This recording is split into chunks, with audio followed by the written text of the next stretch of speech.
For those of you who have never heard or have seen of a Bricklin, the Bricklin was an exotic sports car that was produced by an American company with factories in Canada in 1974 and 1975. During the course of its production, the company produced approximately 2,900 cars. Of those, 775 of those were 1974 models. The remainder, except for 16 of them, were 1975 models, and those remaining 16 were 1976 models.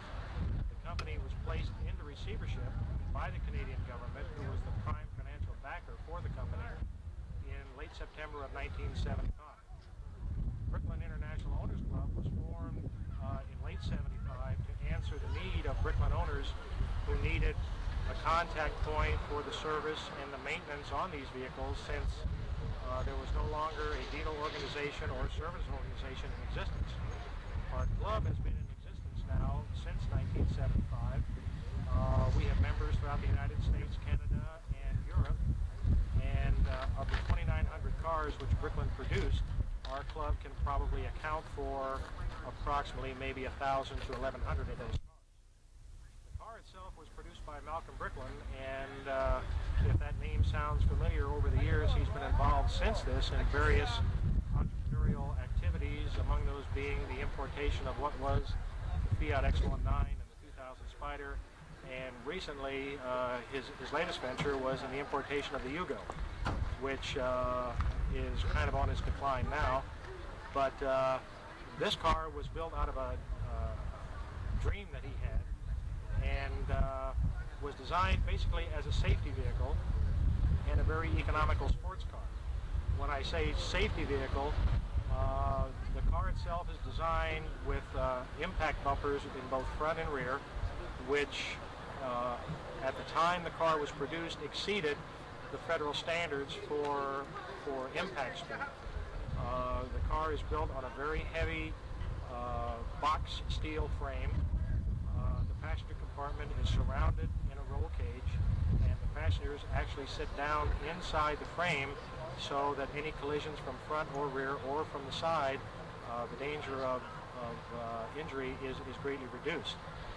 The structure of the car is basically fiberglass, but over that the company put a layer of acrylic plastic which was color impregnated, and as such there is no paint, I should say, on the car itself. This acrylic plastic was vacuum formed over the fiberglass panel, and the car as you see it, this particular one right here, which is mine, is original with the white acrylic. It requires no painting or requires some waxing for touch. The technology that was used to build this car really is no longer in existence. All of the frames and all of the presses that were used to produce the body panels were destroyed when the factory went into receivership.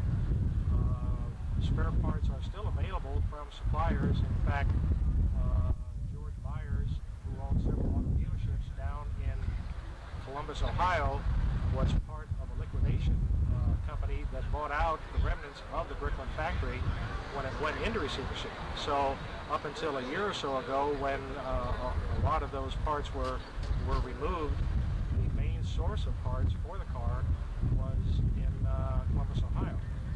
Today there are two major service organizations, or two service facilities for the car, one of them being just outside of Detroit in Brighton, Michigan, and the other one being outside of Roanoke, Virginia.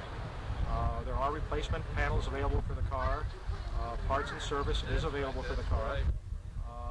And many of the cars right now are reaching that point in time where they are having to go through both minor and major restoration. The original selling price on the car back in 1975, original sticker price, was just under $10,000. Now when you compare to what comparable cars would sell for today, that was quite, compared to today's car prices, that's quite a reasonable price. At that time, that's probably equivalent to what a new Corvette would sell for. Cars on the market today average price is in the range, picking one up used, in the range of $15,000 to $17,000, although there have been examples that have sold for in excess of $24,000 and $25,000. Interest in the car is beginning to peak, but being as rare as it is, very few cars are known on the market, in the collector marketplace and so forth. And even today, when they come out, as we see them here today, they still attract a lot of attention because of their unique design, what the car means, and its rarity. So now that we've been able to give you a little bit of background of the car, what we'd like to do is take you around and show you some close-up features of the car, the body, the interior, the engines, and so forth. And to do so, we are going to have Mr. Herb Ball, who is the membership director for Bricklin International, and who is also the local regional director for our club, and Mr. Jim Fout, who is our host here today in Kenton, and have them show you specific features of the car and give you some close-up aspects and let you see what the Bricklin is really all about. Covered some important points for you, but the Bricklin is strictly a two-seater. What you see here is actually stock as it came out of the factory. The doors have been adapted to an air door kit, which is operated merely by pushing this little button here.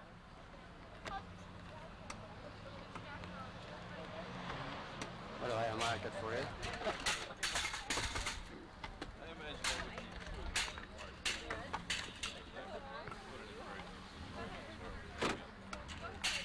Originally, they were a Ford Mustang hydraulic convertible top situation that worked very slowly. They came in 5 colors: white, suntan, safety orange, safety red, and in white, or green, I'm sorry. And they're just a thrill to drive. You don't see very many around, of course. And we have cars here from Michigan and Ohio and New York and Michigan. And there's about 420 people in the club. AMC 360 4-barrel engine that they produced about 700 of them. And it's stock. Of course, it's a V8. And you can see the way it's squeezed in there. They've used every available spot that they could. The cars came completely equipped, air conditioning, tilt, steering wheel, everything but a cigarette lighter. And Jerry Putnam's 1975, mine was a 74, and this has the Windsor 350 2-barrel in it. Once again, it's stock.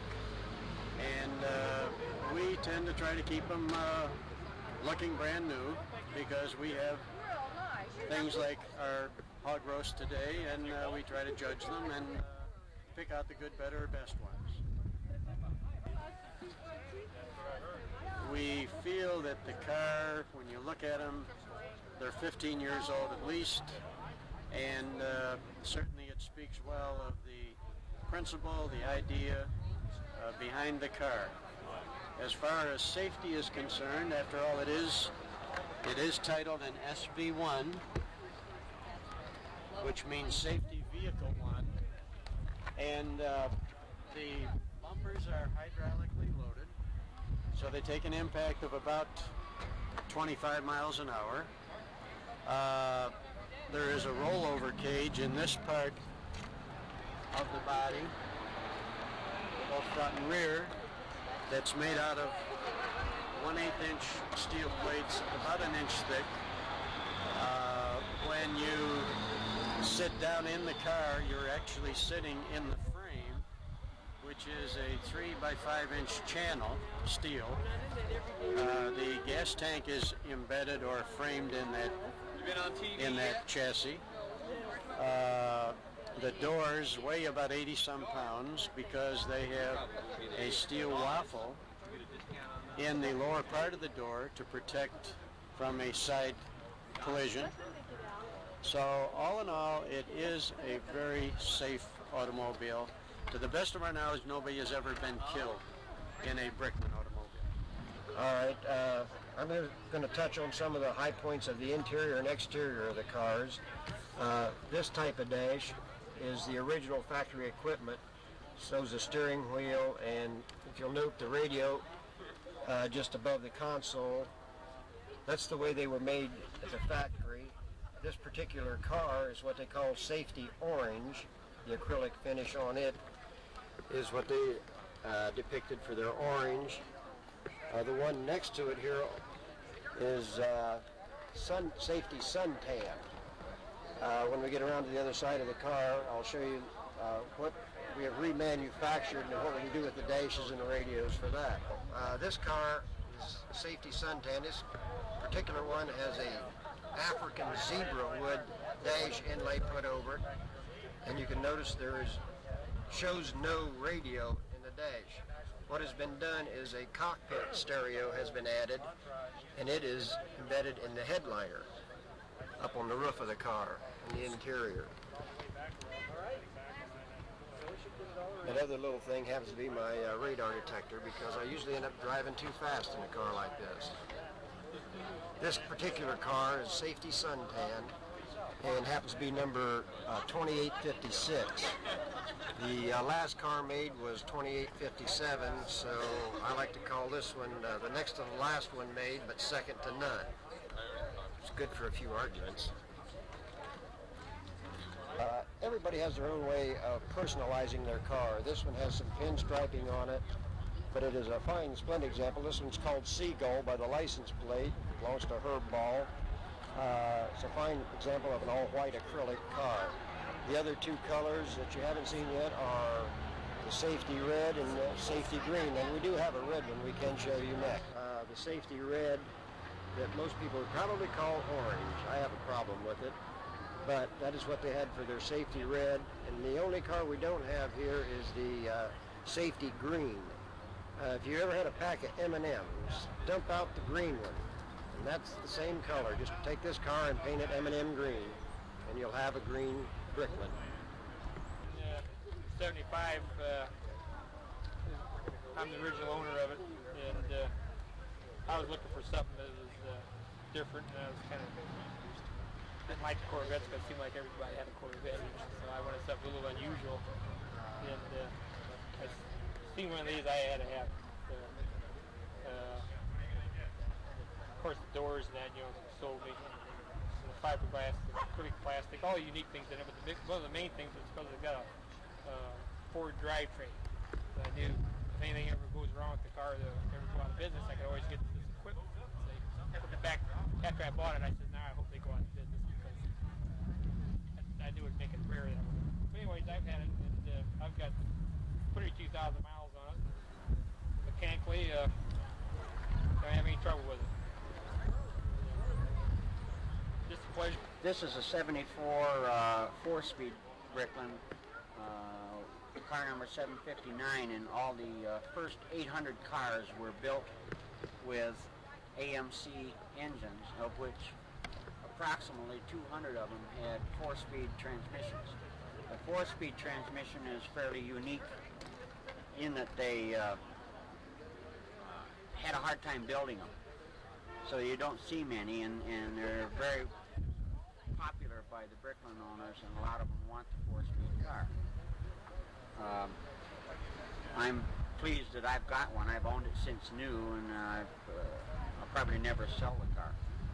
But it's a pleasure to drive. For me, I like it better than the automatic. But I've had two white Bricklins since they were new, a 74 and a 75. And I founded the Bricklin Owners of Michigan in 1975 as the first club in the United States.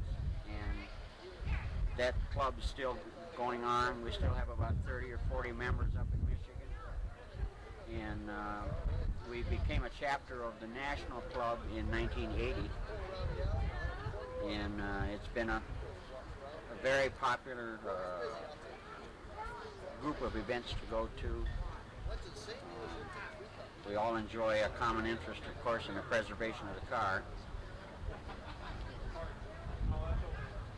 This particular car has been a driven car. It's got about 78,000 miles on it, and I don't drive it in the winter, obviously, but it's never really had any major work done on it, other than when I originally bought it. All the Bricklins needed certain updates and improvements when they were purchased, but in my opinion, they're one of the best automobiles ever built. My name's Roy Knowles. This is my car. I bought it, the date on here is the 5/13/75.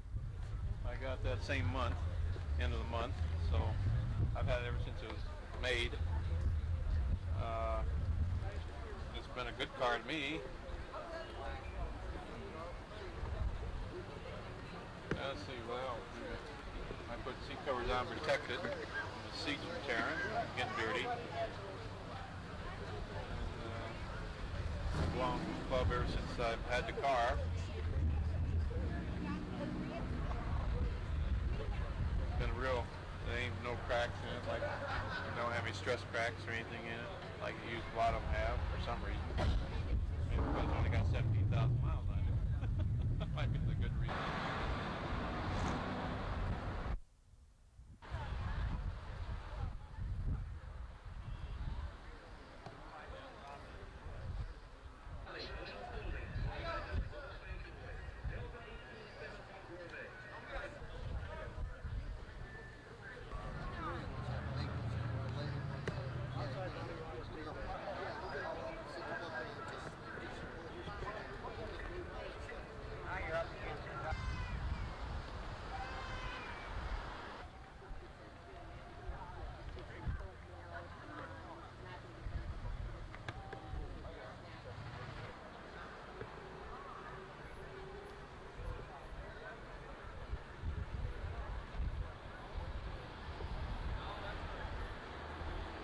Again for round 3 here. Wake the jinx.